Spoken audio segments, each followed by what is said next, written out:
But now I've come to realize that qualified and experienced candidates get rejected for all kinds of legitimate reasons outside of their control. It might be COVID. In this case, by way of example, the jobs didn't only fill in 6 weeks. Like, it was still posted up after 5 months. I just happened to notice that. And what that told me was that they probably cut the budgetary authority because of COVID. Or there are situations, I've had situations where I've had phone screens that didn't move forward, even though the interviewers seemed to like me a lot, because I found out later on, just by happenstance, that they already filled the position with an internal candidate that got on site before I did. Someone that is rejected from Amazon, if they have all the other qualities and all the other experiences, that 1 or 2 rejections shouldn't dissuade them.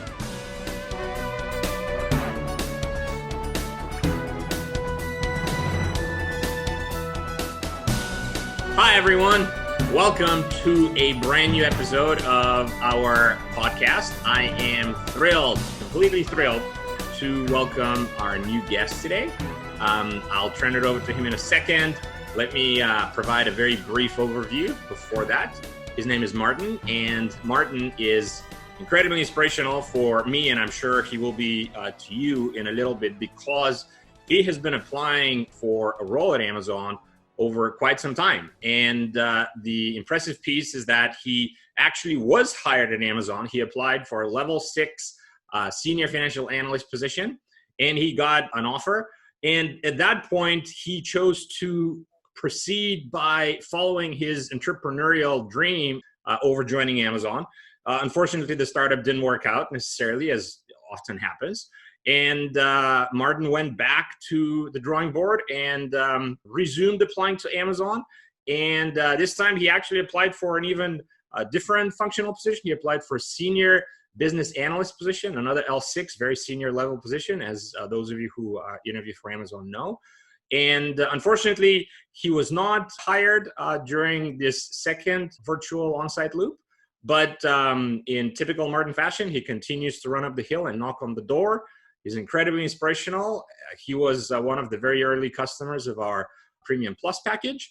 And I'm just thrilled to have Martin on the program. And without further delay, I'd like to welcome him. Welcome, Martin. Yeah, thanks for having me, Nick. Great. Could you, just to get us going, could you tell us about yourself, please? Yeah, just to offer some clarifications there. My background was in financial services out of college. I spent a decade both as an employee and also as an entrepreneur, actually, in private wealth management.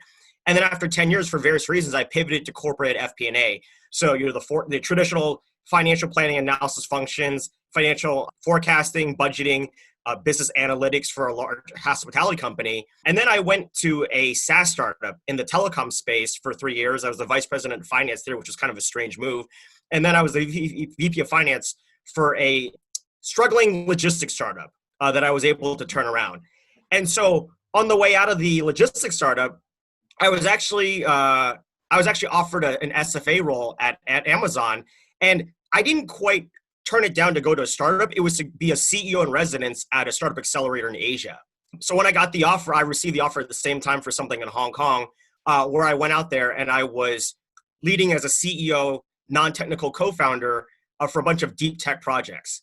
And now, after this whole thing with the rejection for the SBA role, I'm now the co-founder and the head of product for a SaaS play in the financial modeling space. A lot of the people who listen to the podcast, a lot of people we work with, they as they should, hold Amazon in a very high regard, and it's so incredibly rare to talk to someone like you who is who's completely courageous and has kind of stormed inside the castle only to continue to pursue a different dream, which is just as worthwhile. So just to tell us a little bit more about, maybe put us in a shotgun seat in your experience as you interviewed with Amazon, because that's what a lot of our listeners are going through as we speak.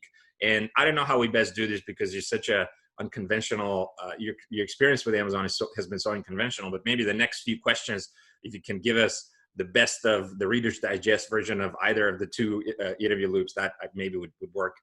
How did you get involved with Amazon? How did they find you? Did you seek them out? What was the process there?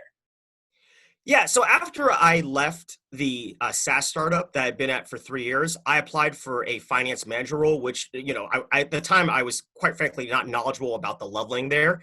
and that was too high of a role. And then a few months later, when I was on vacation, they actually reached out to me and they sort of preempted any concerns. And they said, hey, the leveling here is very unique. We'd be interested in having you interview for a senior financial analyst role, which is one rank down. And so that's how the conversation started. And then after I did that thing in Asia, I contacted them and said, hey, there's been an issue right now with the project I'm working on. It ended. And so I'd like to apply again. And they had me look at a bunch of finance roles, but eventually they put me in an interview for a senior business analyst role, which I didn't even apply to. So that's how they found me the second time. Great. So you're a known quantity to them now, I guess. So how did you prepare for the interview? A lot of the people who are listening are just heads down now, and they're getting stressed, and they're looking at all these they're reading all these resources online, and they're looking at all these different pieces of advice to prepare. What did you do? And you obviously were very successful with them in your interview process. What did you do to prepare for your interviews? Well, before I met you, I kind of think that table stakes is reading through Amazon's leadership principles and trying to align a number of different stories in your background to each of those leadership principles to make sure that you don't have any overlap. I think it's table stakes to look at Glassdoor and look at, because we know that 20% of the questions are technical in nature. I think it makes sense to look at the senior financial analyst roles and the finance manager stories and see what kind of technical challenges were given. Okay. I also read two of the most recent annual reports, in preparation for these interviews. After meeting you, we did the mock interviews, and I think one of the really helpful takeaways there was the importance of being succinct in the answers. I think that's an area that I definitely needed improvement on when I first met you 2 years ago. And then I would say that before the SBA role that I looked at, it required an intermediate knowledge of computer languages as well as specific ETL programs that I went and I got certified in those before the live loop. Wow, that's so incredibly impressive. It sounds like you went above and beyond and looked at a bunch of annual reports to prepare for the financial position, in addition to everything else, in addition to us working together. And then for the senior business analyst position, you actually certified yourself in a bunch of different areas that you weren't exposed to in your previous or current finance life. So I think that's a great takeaway, how you cannot prepare enough, and just focus on being succinct, focus on your behavioral stories, and make sure that you double down on the leadership principles, but also pay a fair amount of attention to your functional preparation as well. And then the big interview day comes, or in your case, the big 2 interview days. How did that go? I'd say the first one went pretty well. Obviously, I was advantaged because of just a combination of preparation, also because it was a finance person applying for a finance role. I don't think there was a single question in there, both on a technical level or a behavioral level, that really surprised me. Let's just say 25 questions asked by 5 different interviewers.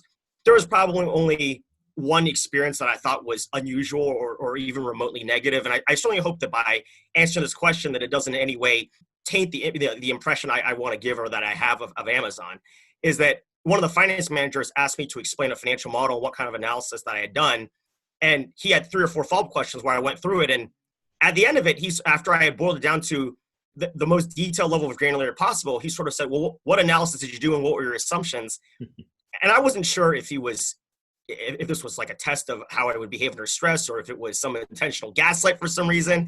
But I sort of said, like, well, these are the assumptions, and, you can clarify. And he sort of reprimanded me. He says, well, we spent more than 3 minutes on this, so you have to be more concise. I didn't know what to make of it because it was my first interview in the morning, but those concerns faded away based on the strengths of the subsequent interviews.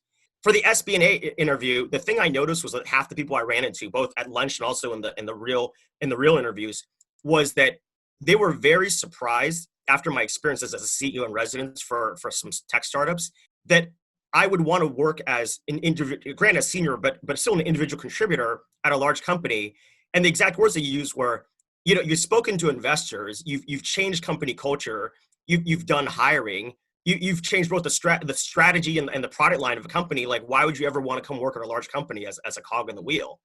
And, which was unexpected, to be honest. And then the other half of the people said, we can understand your interest in Amazon, but what was your interest in this role? And I didn't want to lie to them. I said, well, actually, like, I looked at 100 finance roles that all looked identical, and they put me in for a loop for the business role.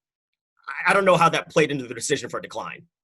Yeah, no, there's so much to unpack here. And I think something that potentially might have happened to others or people should potentially get ready for is you just don't know what the incentive is when these interviewers are grilling you with these questions, right? And as you shared in the first loop, the successful one for the finance position, you spoke with this quite a bit antagonistic by the sound of it person who was maybe challenging you, and yet the outcome was beneficial. And then in the second loop, there were some, maybe half of the people were understanding of why we're doing this, the other half or a significant majority maybe were pushing to try to find what exactly drives you and so on and so forth. So I think one of the takeaway here is it doesn't necessarily, it's not very productive to try to reverse engineer what the person's asking. I think the underlying maybe piece that we can control is to focus on the mental framework, to focus on your preparation, dig in, believe in yourself, follow the mental outline of the behavioral, the STAR/SOAR responses. Try to do as best a job as possible in your functional responses and see where the die falls. So how did you feel at the end of the interview? So you walk out of this gauntlet of 5 or 6 hours worth of interviews. How did you feel? I know that I complained about how the first finance manager had sort of grilled me, what I think was unnecessarily, but I was pretty confident after 5 interviews. The last interview was with a senior finance manager, and he actually had a CFA. I had actually been through the first level of the program, and he asked me, the thing was that I felt like I had demonstrated expertise, and I answered the questions pretty well about strategic changes I had made through financial data in the 3rd and 4th interview. And when I got to the 5th interview, he asked me some technical questions that were straight out of the CFA textbook. And I was thinking, like, thank God I had spent all those hours like studying that stuff. Like, overall, I felt pretty strong. I mean, you figure that out of 25 questions, doing well on say 23, 24 of them, I expected an offer. For the SBA role, it was really hard to read because the hiring manager he seemed like it seemed like I had won his confidence and I had kept it throughout the entire process. In fact, after the first phone screen, he had told me that he was going to ask HR to skip the second phone screen. Okay. So that gave me a positive signal. And then he also told me to start, beefing up on my SQL, my Alteryx, my Tableau, data viz. It's a data visualization program. He told me to start looking at those on Google, just making sure that I understood what they were. And so when I showed up to the interview, he was very surprised that I actually gotten certified in some of these programs, and I was ready to go. I mean, maybe not as proficient as some of his analysts that were already working there, but good enough to at least pull my weight or at least speed up the training, right? Actually, at the end of the interview, and I hope that I'm not outing someone for breaking protocol. We actually were kicked out of the room at 4:00, and he actually found an empty room and he kept me for an extra hour because he wanted to learn more about me and he wanted to run me through more SQL exercises. I felt like that played in my favor. At the end of the day, though, I still had some concerns with other people on the team, maybe because I hadn't done as well on a different technical question. There was one question I didn't do well on, which was on process improvement. And now with the benefit of hindsight, I know we talked about preparing with, certifications or reading other stuff.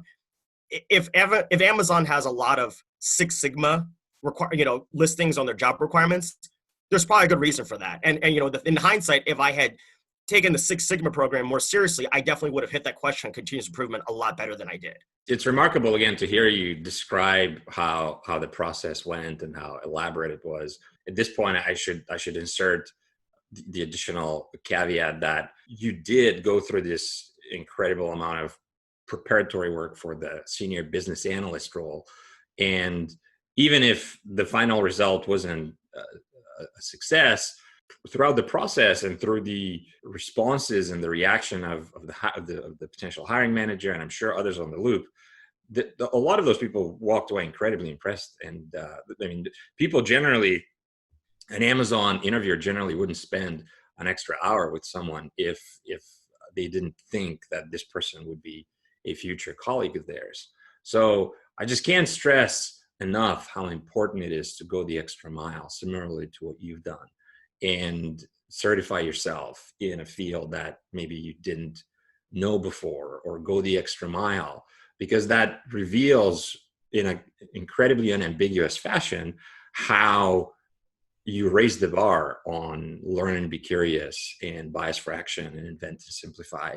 And even if the outcome is not successful, I'm sure there their commentary in the feedback of the loop that speaks to that area where you impressed the loop. Let's go back to the initial loop, the senior financial analyst loop. How did you celebrate once you found out that you were hired? I was applying for that very competitive deep tech accelerator in Asia. And I was simultaneously applying for Amazon. And as you may recall, I was crossing my fingers that I would get one of them. I honestly didn't, I thought it was wishful thinking to think that I would get both offers, especially at the same time. And so I had to make a very simple but difficult decision to turn down Amazon. So but to answer your question, the first thing I did was I actually called my mother for personal cultural reasons. My mom is always worried that I wouldn't have a quote unquote real job at a stable company like a government or a large tech company like a Facebook or Google or whatnot. And she was very, very excited to hear that I got an offer that paid pretty well. But she was also very angry that I told her in the same sentence that I was going to turn them down to go run a bunch of chaotic, dysfunctional early stage startups in another country. Yeah. I can only imagine. It's incredible. Again, you're such a source of inspiration for a lot of us. Along those lines of unusual and unforeseen things, what is my next question is, could you please share with us what is a very memorable part of these interview loops that stayed with you, whether it was usual or funny or unusual? What is one anecdote you could share with us? You mean impressive in the sense of how I impressed the interview, or how Amazon impressed me?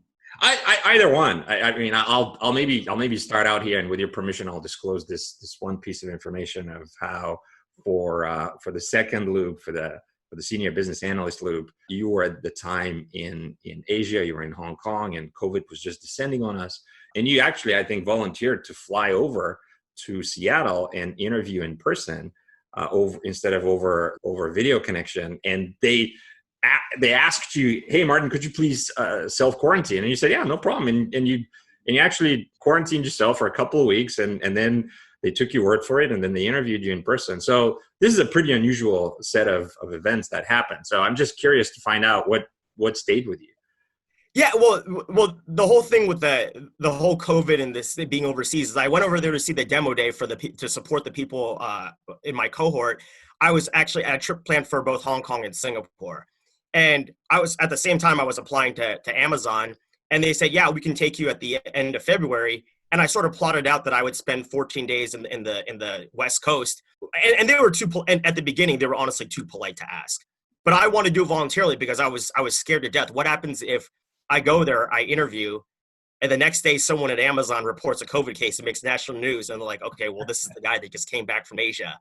So I made sure to self-quarantine, and then the day beforehand, they didn't say anything accusatory. They just asked me like, "Hey, what's your situation been? Have you been in Asia before?" And I explained to them it's been 14 days self-quarantine. In terms of impressive stuff, I would say that I'm continuously impressed with Amazon's professionalism and structure. It gives me a lot of confidence to be going after an employer that I know is trying to do their best to make a very subjective process structured and objective. That creates a lot of trust with me. And in terms of funny, I will say this, is that working in a startup that doesn't have, I wouldn't even say a bad culture, but in the beginning, it doesn't even have a clearly defined culture where you hold people accountable to a certain way of thinking or behaving, is very problematic for a lot of reasons that I don't have to get into this call. The thing is that when I was at two startups where I created cultural maxims or leadership principles that were kind of akin to what you would see at an established company like a Netflix or an Amazon. And we changed the company by having people buy into this, and it percolated into obviously our hiring process, because how you spend money and how you make hiring decisions, that says a lot about your culture, right? So when I was asked about a time during an interview to talk about dissent, I thought, well, there was one time where we had spent a great amount of time planning out leadership principles and whatnot, and interviewing a senior engineer.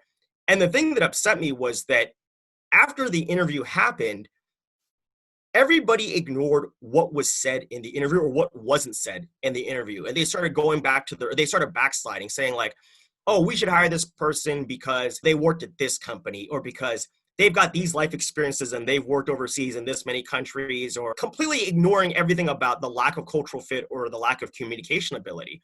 And unfortunately, they overrode my advice and they hired the person and they ended up having to fire him after 6 weeks. And the whole thing there was, it was to say, like, this is something that, this is part of the reason why I wanted to join a place like Amazon, because that would never fly at a place like Amazon. And the guy had been essentially mute. The interviewer had been essentially mute the entire call. And he just broke frame. He just started cracking up. He just started cracking up. He was probably thinking this is totally amateur hour. It's so interesting to see how you bring this very diverse experience to Amazon, and it's up to the Amazonians to evaluate this experience and determine if you're a fit vis-a-vis their leadership principles. And they made that determination once. I'm sure if you are willing to keep giving them the benefit of the doubt and keep applying there, I'm sure they'll do that again. And it's going to be up to you if you're going to say yes the second time around. A different question. What would you do differently in hindsight? Now, if you could talk to your pre-Amazon interview self now, what are some of the things you're going to change, you think? If I was allowed to travel back in time and coach my former self, there's 3 or 4 things I'd cover. The first thing I'd cover is like we mentioned before, like the leveling issue. The second thing I cover is probably the delivery, like the concision. The third thing I would say would probably be the selection, being a little more tight about the role that I'd be looping for. And the fourth thing, like what you said, was sort of about rejection, which I want to expand upon. So the first thing about leveling is that I think there's a lot of people, and I would put my old self in this bucket, they don't want to go from being a VP of finance to being a senior financial analyst or a finance manager, right?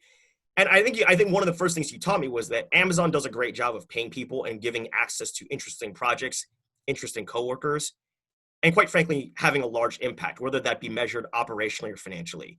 Yes. And so a VP of finance at a fast growth startup might be making the same amount of money as a senior financialist at Amazon, but the difference is the person at Amazon is wielding a sword that is covering 100x revenue or 100x expenses. So that's not a good reason why someone shouldn't apply for a senior financial analyst role. The second thing I would say is like concision. I think that over time I've learned that there was sort of an insecurity of, I want to prove myself that I was there in the trenches, that I'm not riding off someone's coattails. I was the one making the decisions, and I'm not trying to take someone's work. And I think that's sort of like led to the long-windedness, and so that's kind of been cured.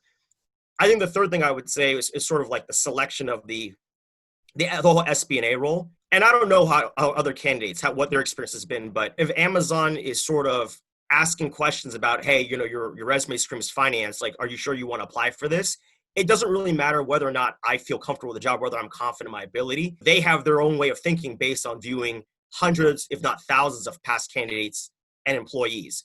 And so maybe in hindsight, I should have declined the offer and said, I'll wait for a finance role to open up. And then the last thing I would say is rejection, is that you talked about how things don't work out and that I should be happy about my preparation. I think that 2 years ago, I probably would have needed that kind of pep talk. But now I've come to realize that qualified and experienced candidates get rejected for all kinds of legitimate reasons outside of their control. It might be COVID. In this case, by way of example, the jobs didn't only fill in 6 weeks. Like, it was still posted up after 5 months. I just happened to notice that. And what that told me was that they probably cut the budgetary authority because of COVID. Or there are situations, I've had situations where I've had phone screens that didn't move forward, even though the interviewers seemed to like me a lot, because I found out later on, just by happenstance, that they already filled the position with an internal candidate that got on site before I did. Someone that is rejected from Amazon, if they have all the other qualities and all the other experiences, that 1 or 2 rejections shouldn't dissuade them. I completely agree. I can't say enough how much I agree with everything you said. Just to touch base on a couple of the major points you made, starting with concision and being succinct. I completely agree with you. Just answer. It's a best practice just to answer the question you asked and move on and shut up. It's natural human behavior, as you mentioned, for us to keep talking and keep seeking that nod of approval or the interviewer to chime in and give us some sort of validation, but that potentially could backfire. So yes, keeping it very behavioral, your response behavioral, keeping it data-centric, and just shutting up is the best remedy to that. And then the second, among many others, important thing you said was how you have to have faith in yourself, right? You have to believe in your preparation. You have to stick to the mental framework. You have to stick to the process. And if something is outside of your control, then don't let it rattle you. As you said, there could be a myriad of reasons why they elected not to hire you for this business role, right? It could be most likely that maybe COVID got in the way and downsized their budgets.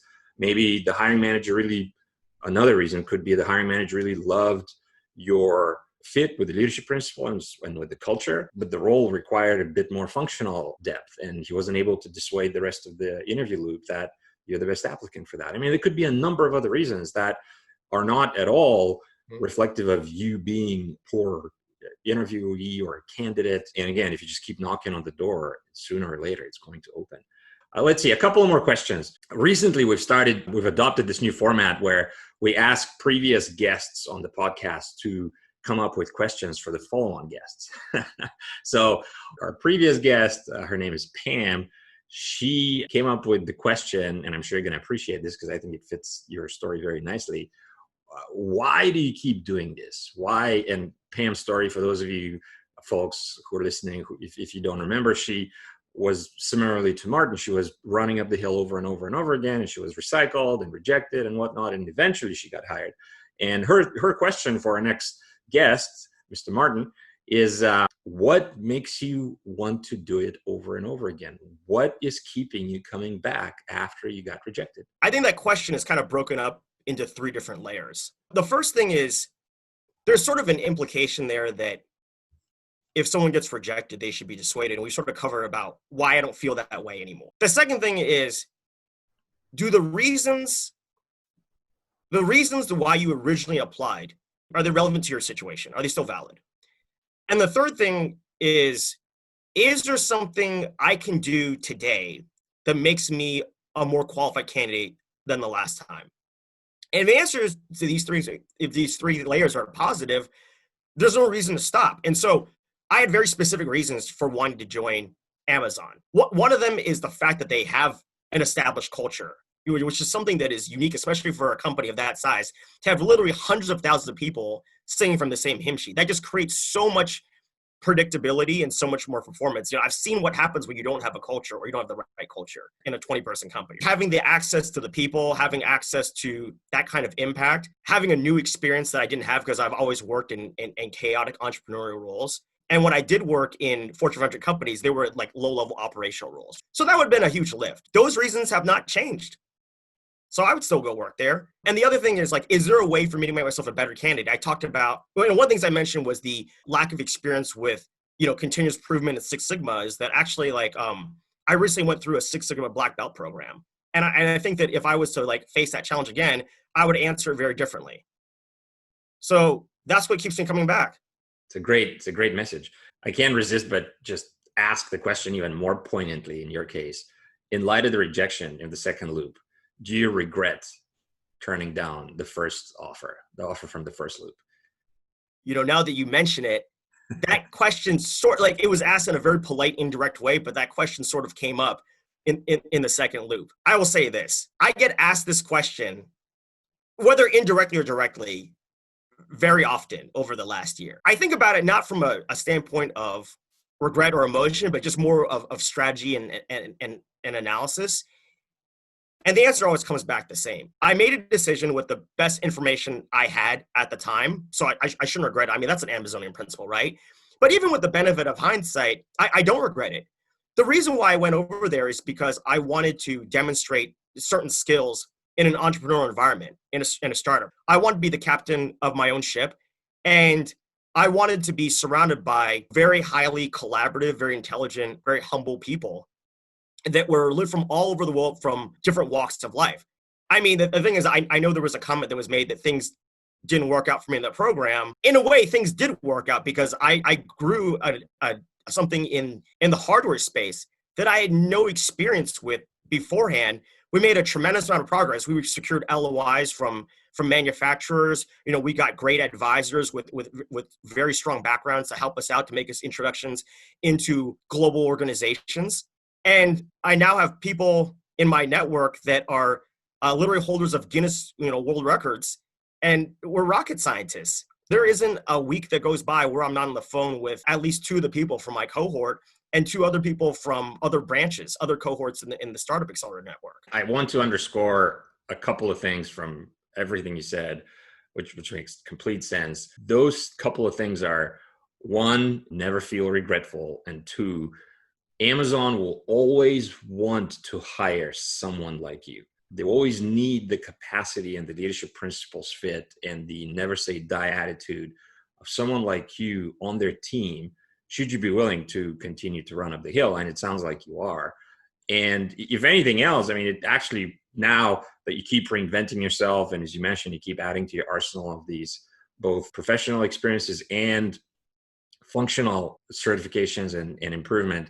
Now, if anything, you're becoming eligible for an even more diverse or maybe even more higher level positions than the first time around. Maybe now you applying for an L6 role is going to not feel as daunting as the first time around, or maybe at some point you can even consider applying for an L7 position. So I cannot agree more with the fact that never say die. Amazon will always need people like you, Martin. And as long as you find it in you and you have plenty of that stamina and that self-motivation to keep knocking on the door, good things are going to happen sooner or later.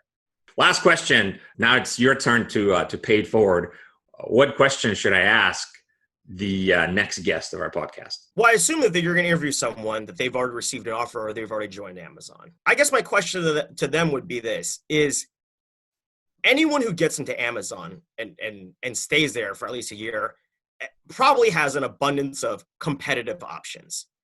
And so my question to him or her is, if you weren't at Amazon for any reason, either because you left or because you declined their offer, what organization would you want to end up at instead, and why that organization? That's a great question. I don't think we've ever looked at it from the different point of view and of what else is out there other than Amazon, because the entire purpose of this program is to help people get into Amazon. And another one of the benefits of having you join us today is just giving us this very different and broader perspective. So, Martin, again, thank you so much for taking the time and talking to us, and the very best of luck to you.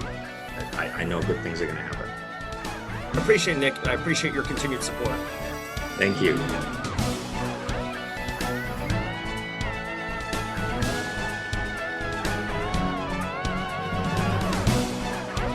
Great. So everyone else, all our dear listeners, thank you so much for joining us for another episode of the Amazon Bound podcast. Please let us know if you liked the episode, and please give us any review or any feedback, whether publicly or emailing us.